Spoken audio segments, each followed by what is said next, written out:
It's not unusual to have loved by anyone. Ba-da-ba-ba-da-ba. Ba-da-da-da-da-do. It's not unusual to Hey. be after the drill. Hey, welcome in, Googans. Hello. Glad to have you. It's a Monday edition. Post players. We're back at the ranch. Woo, good to Velvet be Elvis home. in the house. We missed the king. Well, we were away, but sometimes you got to get out the sawgrass on Players Weekend. What a Players it was, Dave. Oh, it was great. It was great. Really loved it. Loved it in March. Loved everything about it. Loved the weather. Loved the hot. Loved the cold. Loved the players at the top of the leaderboard. Boy, it was star-studded, huh? Loved the theatrics. Loved the histrionics. Loved it coming down to 16, 17, 18. Happy for Rory McIlroy. Jim Furyk was tremendous. Golly, so close.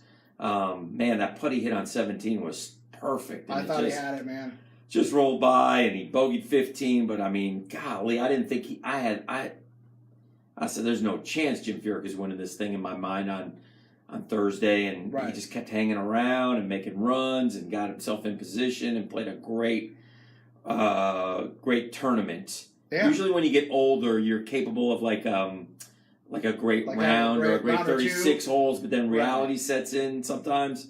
So here's hoping Jimmy Few can get one. He's been close, He's the been so year close. Keimer won it. He was right there too. So Yeah. anyway, it was great though. It was great, though. Well done by the tour. Look, and Rory's a great, we talked about, Sure. Jeff talked about how he's, if it can't be a local guy, that he's a bit of a snob about who wins it. And Rory is, about as good as it gets from the field that was out there. How excited are you about the Chris Conley signing his relationship with Foles? I mean, I listen. I don't know what is his relationship with Foles. I know they were both in Kansas City at the same time, but Foles was a backup and Conley was a bit player. Here's my thought about Chris Conley. I'm not excited, and I hope I get excited. Right. But guys like that, again, he had 35 catches in Kansas City. Right. So, Dante Which was Moncrief had 48 catches Right. here. Now, you could say, well, Dan, they threw the ball to everybody else too. Okay, well, Okay. and he's a young guy. Okay, well, let's see how he does. So, but him and Ryan and Big O at offensive O. right tackle. A boy, Yeah, that's fine. We can call him whatever you want to call him. Big O. But right. I mean, these are all, role guys. They're filling a role. He said, if you ever get a starting job, I want to be your wide receiver. Well, that's good, man. That's great. I hope he catches 75 balls here for 1,100 yards and 8 touchdowns, and Right. that would be a great signing. And Say, maybe wow, he we got a will. big star receiver. Yeah, But, I mean, history shows he's you. young. He's got potential, but he still has to prove it. Right. Kansas City wouldn't let him walk. Right. History shows you that Mhm. if players are good, their Yeah. teams more times than not. I like what the Jags did in this respect. And again, I'm not going to fall for it. I'm not going to sit here and plug guys in. But they signed 4 guys, Swaim included, right? Linebacker, offensive tackle, wide receiver. Signed 4 different guys who are young, who have potential, Sure. who seem like they're getting better. Right. And so you would think their best football is in front of them. So I like that sort of formula that the Jags used. Will it pay off? If it pays off with one hitting a home run, that's awesome. Yeah. I mean, I like the risk reward Yeah. of the Ryan signing, that he was a solid contributor in Green Bay before getting hurt. Yeah. Like you said, Conley certainly has a lot of potential. He was a, numbers freak. Ran a blazing 40, had a huge vertical, certainly an athletic freak. He, for lack of a better term, has been a bust for Cincinnati. I mean, he's, Right. he was mid-first round pick and couldn't secure, the starting job there. So that's, that's a bit of might be more of a depth body, but we'll see. Meanwhile, the NCAA tournament field is set.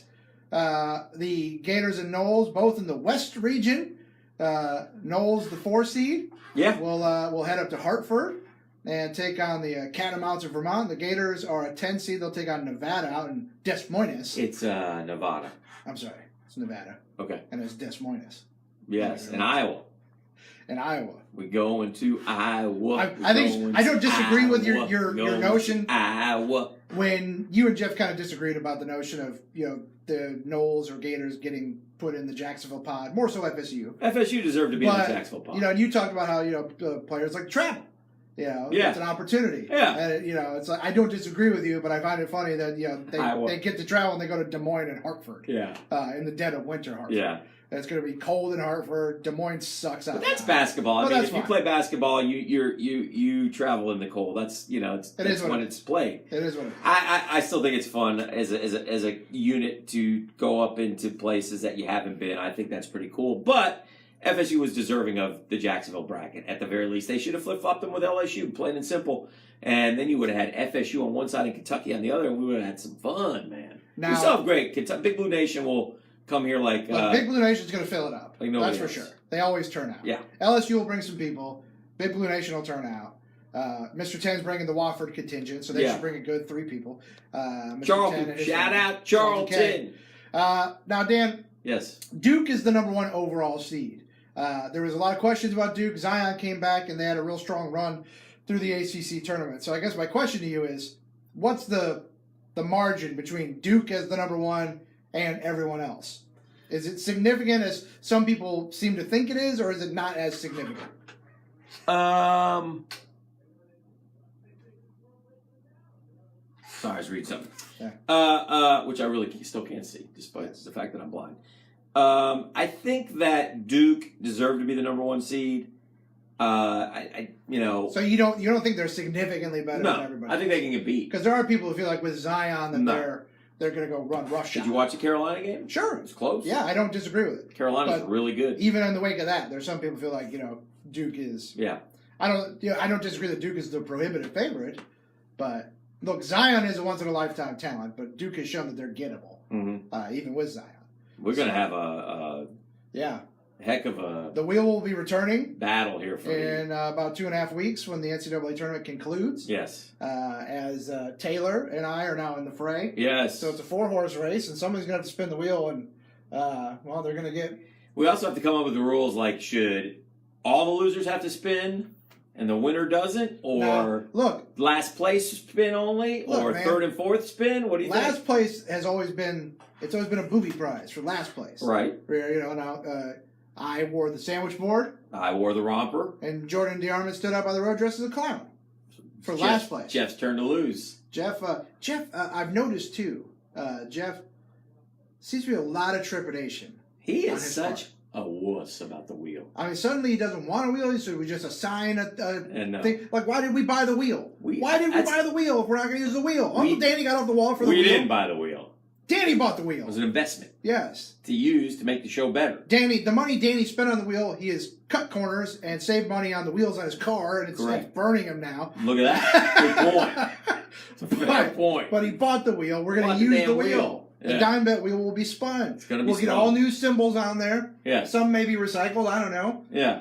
But we'll come up with a handful of fair punishments that can fit all. I kind of feel like you should wait and customize it for whoever loses. But Jeff feels like we should have kind of all-encompassing punishments. You might be right. I think we might have to customize. Yeah, for whoever loses. Yeah. It's your loss. Yeah. It's your booby prize. Correct. I think You're that's the fair. loser. Yeah. Maybe we should come up with a group of punishments for everyone. All of Jeff should be eat mayonnaise. These are the type of things that, again, a good show meeting can knock out. Yeah. Okay. We're done. On that note. After the drill is rocking and rolling. We'll we see love you you guys. mañana. Thanks, it's a Super Googs. Tuesday. Go rock the vote, Googans. Don't forget. R.I.P. Blazer Dave, guys. Hey, amen, rest in Blazer peace, Dave. Blazer Dave. A great Googan. Always a good friend of the show. Yeah. He will be missed. Yeah. Rest in peace, buddy. Happy trails.